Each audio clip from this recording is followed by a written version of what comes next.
అలాగే పెద్ది మన Ram Charan. Global star Ram Charan పెడ్డితో ఇండస్ట్రీని షేక్ చేయడానికి రెడీ అయ్యాడు. మార్చ్ 26 నుండి నార్త్ అమెరికా బుకింగ్స్ ఓపెన్ అని అఫీషియల్గా మూవీ టీం కన్ఫర్మ్ చేసింది.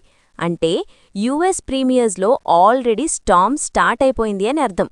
బట్ అసలైన బ్లాస్ట్ ఏంటి అంటే మార్చ్ 27 రామ్ చరణ్ బర్త్డేకి పెద్ది టీజర్ రిలీజ్ అవుతుందంట. ఇంకా ఇప్పుడు వైరల్ అవుతున్న క్రేజీ బజ్ ఏంటి అంటే మృణల్ ఠాకూర్ ఐటమ్ సాంగ్లో కనిపిస్తుందంట. ఈ ఒక్క సాంగ్ థియేటర్ని లిటరలీ షేక్ చేస్తుంది అని టాక్. ఈ మూవీని డైరెక్టర్ బుచ్చిబాబు మాస్కి విజువల్ ఫీస్ట్గా రెడీ చేస్తున్నాడంట. ఈ movie April 30th world wide pan India రేంజ్లో రిలీజ్ని ప్లాన్ చేస్తున్నారు. ఈ సినిమాతో Ram Charan box office records అన్నీ చేంజ్ చేస్తాడు అని ఇండస్ట్రీ టాక్. మీ రియాక్షన్ ఏంటి అని కామెంట్లో చెప్పండి. కంటెంట్ నచ్చితే like, share, subscribe for more mass updates.